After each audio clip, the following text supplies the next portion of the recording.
Найзуудаа, та бүхний амар амгажин гэрье. Би амьдралдаа нэг хачирхавтай зүйлийг харсаар ирлээ. Хүмүүс ажиллаж ядарч, өглөө эрт босож, орой гэртээ харж, зарим нь бүр бүхэл бүтэн гэр бүлээ нуруунд дээрээ үүсч явдаг. Гэтэл төрөвчийг нь нээгээд үзвэл, хоосон, хадгаламж байгаа эсхийг асуувал чимээгүй борчихдог. Гэнт урдчлан пааварлашгүй зүйл тохиордох буюу өвчин зовлон, машин эвдрэх, ажлаа алдах үед тэр хүн шууд л ангалын ирмүүдээр ирдэг. Би өрвөж өөрөөсөө болон тэднээс асуудаг. Яагаад хүн хэдэн 10 жил зүтгэсэн мөртлөө тэр нүхнээсээ гарч чаддаггүй юм бэ? Яагаад зарим гэр бүл үр хүүхэдтэй эд баялаг, итгэд үнэмшид өглөөж байхад нөгөө хэсэг нь зөвхөн үр зээл, цалингаас цалингийн хооронд арга цаах амьдралыг үлдээдэг юм бэ? Би танд магадгүй таагүй сонсогдож мэдэгч үнэн бодит зүйлийг хэлье. Ядуурс бол дээрээс өгсөн шийтгэл биш, үүгийн үр биш, муу заяач биш. Ихэнх тохиолдолд ядуурс бол бидний өөрсдийн шийдвэр, бидний дадал зуршил, бидний сэтгэлгээний үр дүн юм. Еврей ард түмэнд нэг зүрх үг байдаг юм. Чонноос илүү өөрийн залхуурал тооцоогүйд л аимшигтай бич. Өөрөөр хэлбэл хүнийг унгадаг нь дайсан биш, харин өөрийнх нь хойрог зан, бодлогогүй шийдвэр унгадаг гэсэн үг. Манай монголчууд ч бас үүнийг эртнээс мэддэг байж. Залхуугаас зовлон төрнө гэж хэлдэг шүү дээ. Энэ бол үнэн. Хүмүүс бурууг бусдаас хайх дуртай байдаг. Төр засаг, дараг, хямрал, тэр байтугай эцэг ихэсэ. Гэвч жинхэнэ шартрaan нь дотор нь байдаг. Та энэ бичлэгийг дуустал нь үзээсэй гэж би хүсэж байна. Учир нь би ядуу хүмүүсийн бараг бүгд гаргадаг мөнгөтэй харьцах дөрвөн том алдааны тухай ярих болно. Таны ирээдүйг мэдэгдэхгүйгээр хулгайлж байдаг алдаанууд. Таныг ажил болон нөхцөл байдлын боол болгодог алдаанууд. Хамгийн чухал нь би чамд нэг л алдааг дахин давтахгүй байх. Энгийн хэрнээ олон хүний амьдрал дээр шалралсан аргуудыг одоо хэлж өгнө. Энэ бол зүгээр нэг онол биш. Энэ бол еврейчүүдийн үр хүүхдүүдэд үеэс үед дамжуулдаг мэдлэг юм. Дэлхийн нийт еврей нарын эсрэг байхад ч амьд үлдэж, үсэн дэвжихэд тусалсан мэдлэг. Бодоод үздэй. Газар нутгаасаа хөөгдөж, улс орнуудаас шахагдж, эрхээ хасуулсан еврей ард түмэн. Яаж зөвхөн амьд үлдээ зогсохгүй? Бизнес, банк, сургууль, эмнэлгүүдийг бүтээн босгож чадваа. Тэр хүч хаанаас гарч ирсэн бэ? Хариулт нь энгийн. Тэд мөнгөний үн цэнийг мэддэг, түүнтэй харьцах дүрмийг мэддэг байсан. Эдгээр дүрм нь эд шид биш, хувь илдаан биш. Харин зүгээр л мэрэгэн ухаан, сахилга бат юм.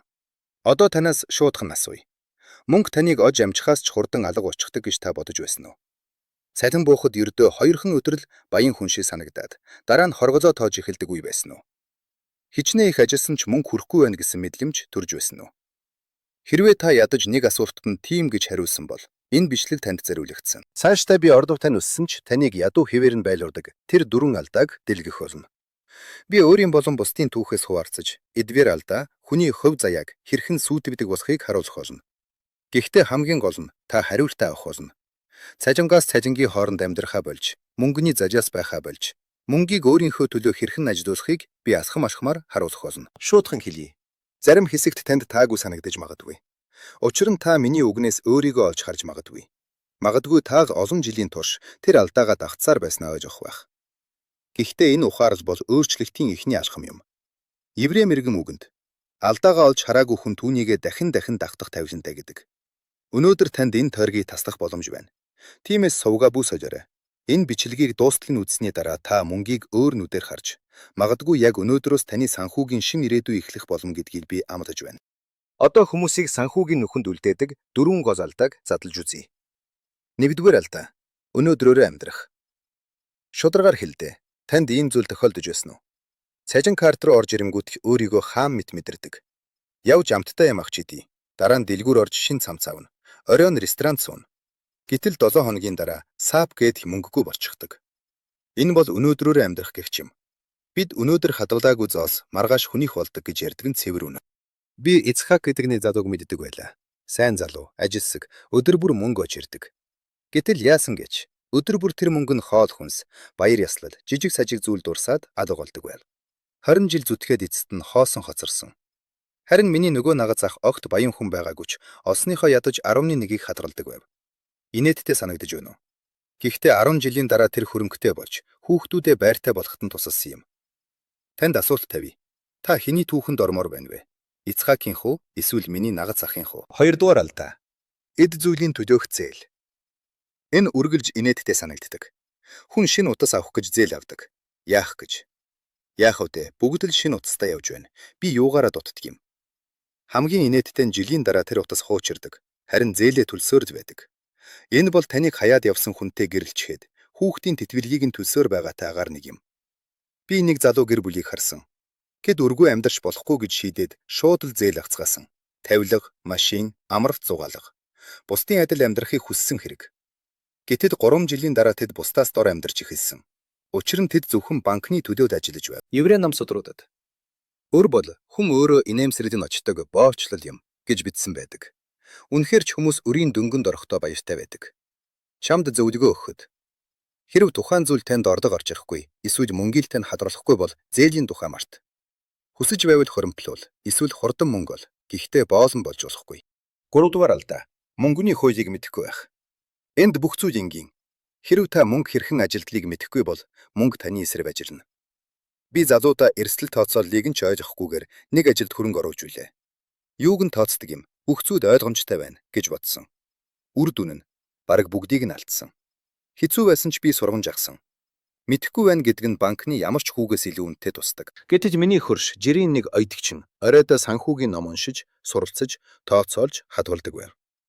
20 жилийн дараа тэр олигарх болоогүй ч өөрийн гэсэн байшинтай, тайван амгазан үтэлсэн. Танд асуулт тавья. Та ядаж нэг удаа мөнгөний тухай ном уншиж үзсэн үү? Эсвэл үүнийг зөвхөн банкруудад зориулсан гэж боддог уу? Эцсийн 4-р алдаа. Буруу хүрээлэл. Энэ бол бүр сонгодог жишээ. Бид чи хинтээ сууж, хинтээ босож байгаагаа харахад л чиний амьдрал хаашаа явж байгааг мэдэж болно гэж ярьдаг. Би дажгүй цалинтай нэг залууг мэддэг байлаа. Гэхдээ түүний бүх найз нөхөд нь олсон бол үр гэсэн зарчмаар амьдардаг байв. Өдөр бүр кафе, хагас жил тутам шинэ утас, хий хоосон гайхуулах. Тэр ч мэдээж ууссан. 5 жилийн дараа өрийн нүх ямар ч хуримтлалгүй. Харин өөр нэг залуу зариуд өөрөөсөө ахмад бизнес эрхлэгчидтэй нөхөрлөж, сууж сонсож асуулт асуудаг байв. Тэгээд яасан гэж хэдэн жилийн дараа өөрийн бизнесээ нээсэн. Учир нь эргэн тойрны хүмүүсийнх нь бодол санаа түүний бодол санаа болсон юм. Өнөөдөр таны сэтгэлгээнд хэн нөлөөж байгааг бодоорой. Өр зээрэнд баригдаж амьдардаг хүмүүс үү? Эсвэл ирээдүг бүтээн байгуулж чаддаг хүмүүс үү? Завсрын дүгнэх хийцгээе. 4 алдаа 4 өрх. 1. Хоримтлалгүйгээр өнөөдрөөр амьдрах. 2. Танд үнэндээ хэрэггүй зүйлсийн төлөө зээл авах. 3. Мөнгөний хуулийг мэдэхгүй байх, суралцах хүсэлгүй байх. 4. Доош нь татдаг хүрээлэл. Одоо чи өөрийгөө нэг бодоод үздэй. 5 жил, 7 жил, 10 жилийн өмнө чиний санхүүгийн байдал ямар байсан бэ? Хэрэггүй зээд авахгүй байх нь жижигхэн шийдвэр мэт боловч амьдралын туршид танд хэдэн зуун мянгыг хэмнэж өгнө. Өдөрт ядаж 20 минут суралцах нь жижигхэн хичээл зүтгэл боловч 5 жилийн дараа энэ нь таныг бусад 90% хүмүүсээс ялгарах мэдлэгийг өгнө. Хүрээллээ солих хэцүү ч боломжтой. Энэ шийдвэр таныг 10 жилийн дараа хэн болохыг тодорхойлно. Эрх чөлөө. Энэ бол жинхэнэ баялаг. Ойлгоорой. Баялаг гэдэг бол зөвхөн мөнгө биш. Баялаг бол эрх чөлөө юм. Маргаашаас айхгүй байх эрх чөлөө. Зээлээр амьдрахгүй байх. Банкны хүүгээ хойшлуулж өгөөч гэж гоохгүй байх эрх чөлөө. Үр хүүхдээ хэцүү үед нь туслах эрх чөлөө. Ойр дотныхоо хүмүүст бэлэг өгөхдөө өгөх ёстой гэж биш. Өгч чадах болохоор өгөх эрх чөлөө. Би ядуурлыг харсан. Хитгэн зооснаас болж гэр бүжүүд хэрхэн муудагддгийг харсан. Нэг нь нөгөөдөө өрөө төлөөгүйгээс болж найзууд харигцаагаа тасаж явахыг харсан. Хэрэгцээтэй зүйлдээ мөнгөгүй мужмаас хүн хэрхэн сэтгэлээр унаж байгааг харсан. Би бас жинхэнэ баялагийг харсан. Гэр бүл тайван амьдарч, эцэг эхчүүд хүүхдүүддээ үлдээх юмтай гэдэгтээ итгэлтэй байхыг хүмүүс суглаанд хоцсондоо биш, харин амьдралынхаа эзнэн гэдгээ мэддэг учраас инээмсэглэж байхыг харсан. Еврей хүний хэлдэг нэг үг бий. Үргэлж хүний гар харж амьдардаг хүн ядуу, харин бусдад гараа сунгаж чаддаг хүн баян. Цаашид яах вэ? Одоо хамгийн чухал асуулт. Та яах ёстой вэ? Зүгээр мэг сонсоо талбай дохиод өнгөрөх биш. Амьдралаа бодитоор өөрчил. Яг өнөөдөр 3 асхам хий. 1. Өөрт орж ирсэн ямар ч мөнгнөөс ядаж 10%-ийг нь хадрал. 100 төгрөгч бай, 50 төгрөгч бай, гол нь ихэл. 2. Цаас аваад бүх өрөө шударгаар жагсааж бич. Кэдгэрийг харах нь таагүй байж ч болно. Гэхдээ энэ бол үнэм. 3. Өөртөө би суралцаж эхэлнэ гэж хэл. Ном ол, бичлэг ол, танаас илүү мэдлэгтэй нэг ол. Жижигэн дараа та өчигдрийн шигэ хүн байхаа болно. Найзуудаа, би та нарыг буруутгах гэж үнийг яриаггүй шүү. Хүн бүр санхүүгийн нүхнээс гарч чадна гэдгийг мэддэг болохоор би үнийг ярьж байна. Би өөрөө олон зуун жишээг харсан. Би өөрөө энэ замын нэг хэсгийг туулсан. Гэхдээ сонголт үргэж таних. Та энэ бичлэгийг дуусгэн сонсоод, полгоод өгөхөд, сайхан ярьлаа гэж хэлээд, маргааш нь дахиад л сүүлийн зоосоо хүртэд үрж урна. Эсвэл яг өнөөдөр, одоо боллоо, би зуршлаа өөрчилнө гэж шийдэж урна. Тэгвэл жижигэн дараа, 5 жижигэн дараа, 10 жижигэн дараа, та яг одоо ихэлсэндээ өөртөө талархах болно. Еврей мэрэгэн ухаанд мод тарихад хамгийн тохиромжтой цаг 20 жилийн өмнө байсан. Дараагийн хамгийн тохиромжтой цаг бол яг өнөөдөр гэдэг. Хэрв та ийм энгийн бодогч хүчтэй сургамжуудыг үргэлжлүүлэн авахыг хүсвэл сувгийг subscribe хийж, лайк дараарай. Сэтгэвдлээ үлдээ. Учир нь цаашид таны амьдралыг өөрчлөхөд туслах олон түүх, олон жишээ, олон зөвлөгөөг ярих болно. Шинэ сэдв бүр таны шинэ байшингийн посох шиг байх болно гэдэгт итгээрэй. Би тэр байшинг бат бөх, дулаахан, баяр хөөрөөр дүүрэн байгаасаа гэж хүсэж байна. Таны мөнгө таны төлөө ажиллах болтугай. Таны алдаа сургамж болох болтугай. Таны зам эрх чөлөөнд хүрэх зам байх болтугай. Баялаг гэдэг таны картанд байгаа зүйл биш. Харин толгойд тань, зүрх сэтгэлд тань байгаа зүйл гэдгийг санаарай.